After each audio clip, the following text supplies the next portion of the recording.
Hello. Hello. It's been a minute. I definitely have taken a leave of absence from my updates, which I promised myself originally that I would be consistent with. That did not materialize. Yet here we are. I'm back in business. I'm so sorry about that, guys. I've been very busy. However, I have made progress, and I have evidence of that progress to substantiate my absence, which I will show you. But first, I do want to quickly mention that over the course of the past few months since my last update, I have cycled through so many different iterations, had to make so many different weighty decisions. Initially, I don't know if I informed you guys of this during my first and last update, but initially I was hoping I would create this sort of wired, suspended, rotating foundation, and I would place the silkworms on it, house them on it, and they would weave their cocoons, obviously a little more sturdy than this. This was like just me messing around.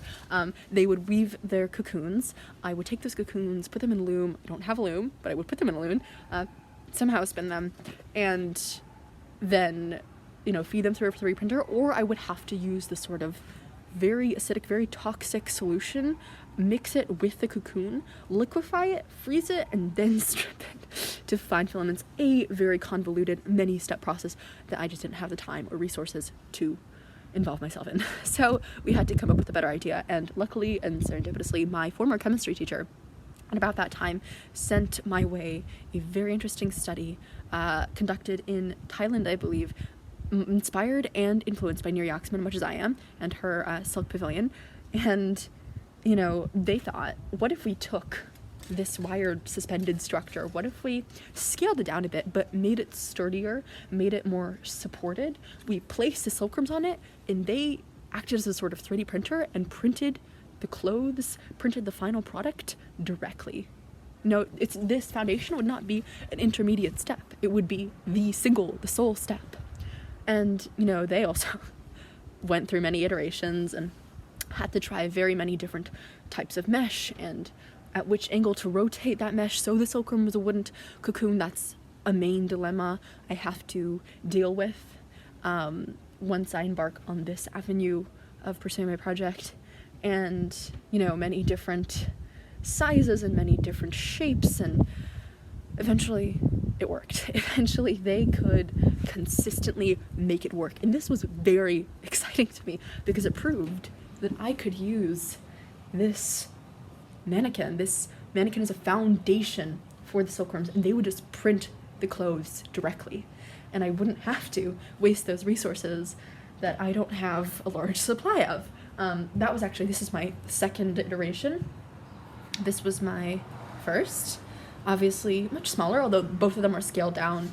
They're both prototypes. I don't have the most technologically advanced printers, but I think this is pretty cool. This is pretty sleek, pretty good looking. And yeah, I'm currently printing a second one of these. They take about a day, 9 hours and a half to print. So obviously I want to print about 20 of them, and that obviously will be time very lengthy, and I don't have a lot of time, so a challenge, but we'll get through it. Besides that, I also want to show you my children.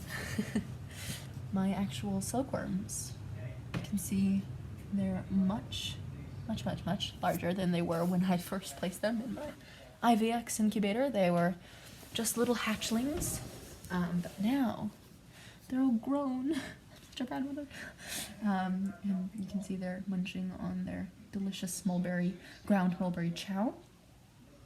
Once they're ready, though, I will replace the chow with fresh mulberry leaves. Although my tree, I don't want to show it to you. It's such an embarrassment. I swear I tended to it so diligently. I watered it whenever I needed to, whenever Google told me I needed to, and I cuddled with them and everything, and they're still wilting, they're still wrinkling, and it's a devastation. But I will travel to Princeton this weekend to purchase a couple more, because it's time for these guys to whip out the big guns, and hopefully after that they will actually start weaving their cocoons. Well, not their cocoons. They will start weaving, metamorphosizing, period, on my low poly women and create the clothes. Yeah. So that's what I'm hoping for. Obviously, as I mentioned, one dilemma is figuring out how to prevent them from spinning the cocoons, but we'll figure it out. We're taking it one step at a time. And yeah, there have definitely been speed bumps along the way. But overall, it's been so much fun. I love tending to my children and creating my women. It's a gift, honestly. I'm so grateful to be in my democratic and grade class and have the space and time and tools to work on this project because I love it so much. I love it so much. Yes, and I will update more, I promise. I will. I will put in the dive. I will do it. Okay. See you guys soon. Yes.